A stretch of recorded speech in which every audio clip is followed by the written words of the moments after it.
Comenzamos esta cápsula y vamos a empezar hablando ahora sobre el derecho, poder y conflicto.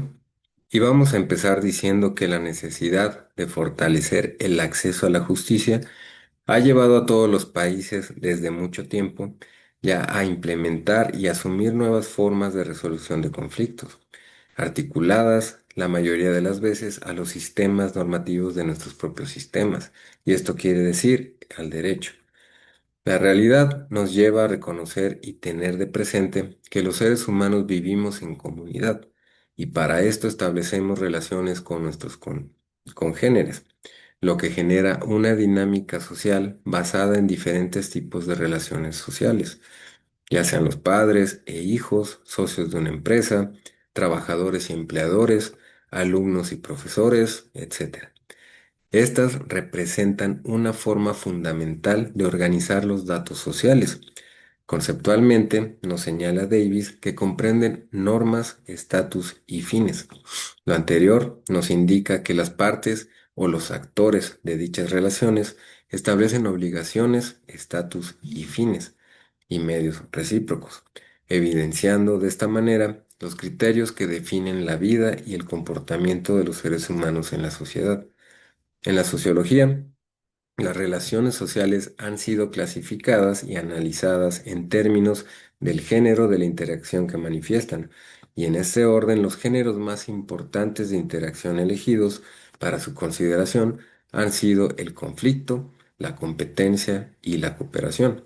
Si los analizamos desde el ámbito del derecho y especialmente de los modos alternativos de resolución de conflicto, podemos tener una mayor comprensión para analizar la forma como las personas interactúan socialmente, cómo se comportan y cómo manifiestan sus acuerdos y desacuerdos. A su vez, nos permite también comprender y entender las razones de sus comportamientos y esto permite mayores referencias para plantear modos de gestionar y también abordar la solución de los mismos.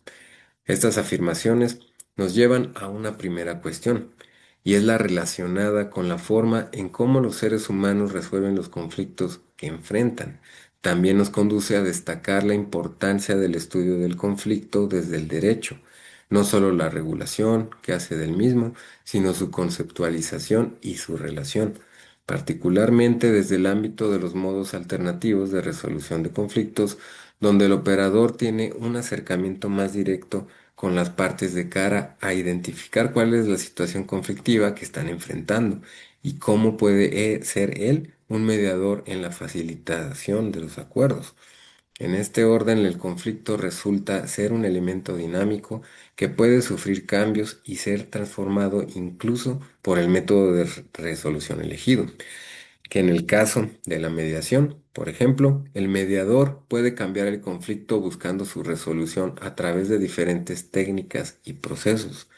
Los géneros identificados para el análisis de la interacción social, competencia y cooperación son los comportamientos que igualmente marcan la pauta para la determinación de las formas de solución de conflictos.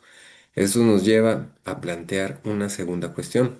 la de que estas categorías deben servir entonces para analizar y clasificar las diversas formas de solución de conflictos existentes en la sociedad, tanto formales como informales.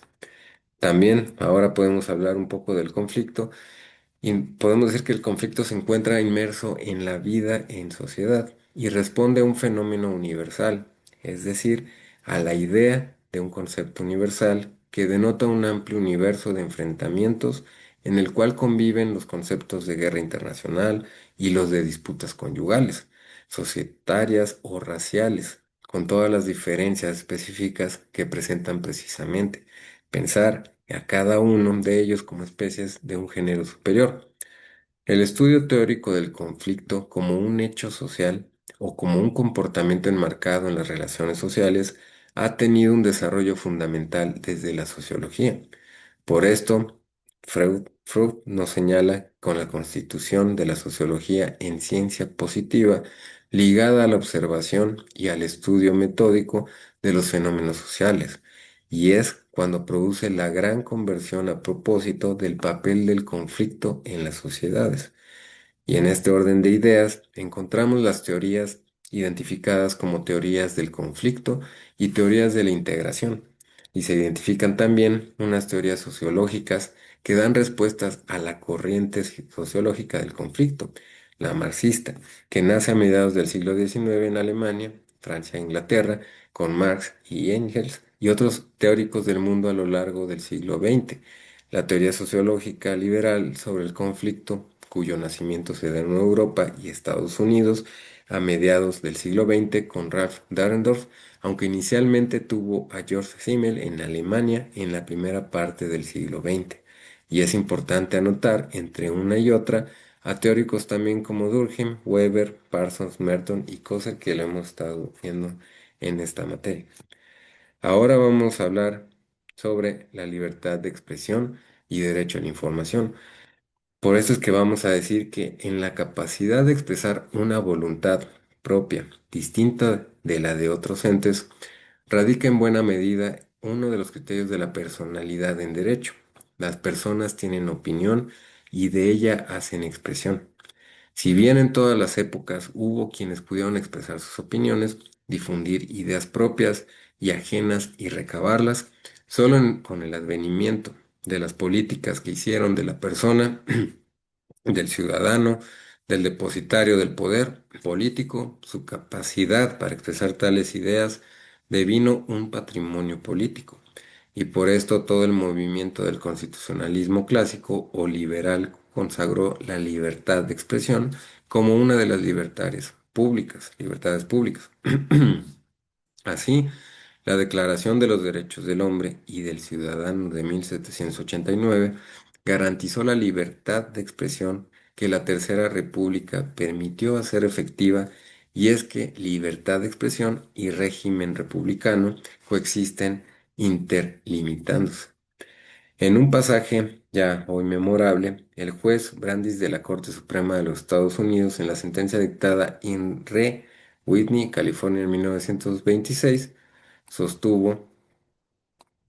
que quienes ganaron la independencia creían que el último fin del Estado era hacer a los hombres libres de desarrollar sus facultades y que en su gobierno las fuerzas deliberantes deberían prevalecer sobre las arbitrarias.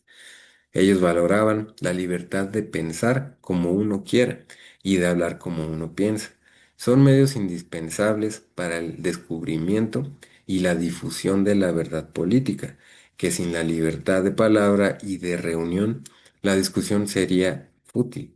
que con ellos la discusión suministra ordinariamente una adecuada protección contra la diseminación de doctrinas nocivas, que la más grande amenaza para la libertad en un pueblo inerte, que la discusión pública es un deber político y que este debería ser un principio fundamental del gobierno americano. Ahí nos decían.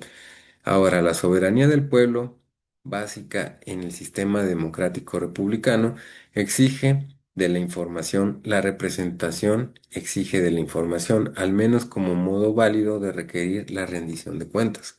De ahí la importancia central en el contexto democrático de la libertad de expresión y del derecho a la información en ella contenida. Ahora, también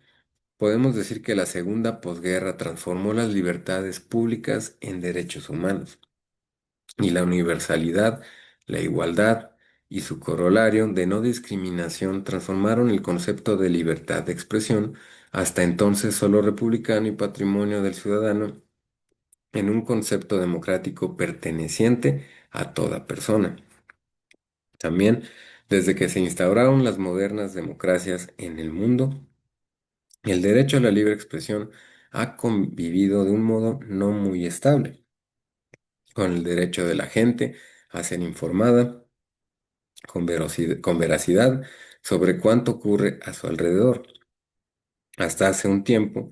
el acento caía invariablemente sobre el primero de tales derechos, pero ahora se va trasladando gradualmente al segundo en vista de la enorme y siempre creciente exposición del hombre actual a los grandes medios de comunicación.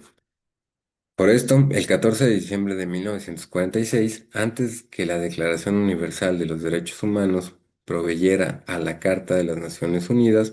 de un catálogo de aquellos derechos sin los cuales resulta difícil referirse al desarrollo de la personalidad libre.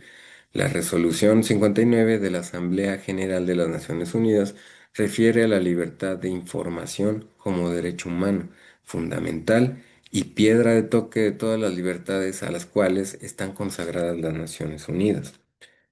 Ahora también podemos decir que el 3 de noviembre de 1947 la resolución A/110 condena todas las formas de propaganda que constituyan una amenaza a la paz. También en 1948, la Conferencia de las Naciones Unidas sobre Libertad de Información trabaja en la preparación de una norma sobre el tema, luego recogida en la Declaración Universal y en una Convención Internacional sobre el Derecho Internacional de Rectificación que se adoptaría en 1952. Ahora, también pues podemos decir que los desarrollos normativos posteriores permitirían consagrar normas regionales y universales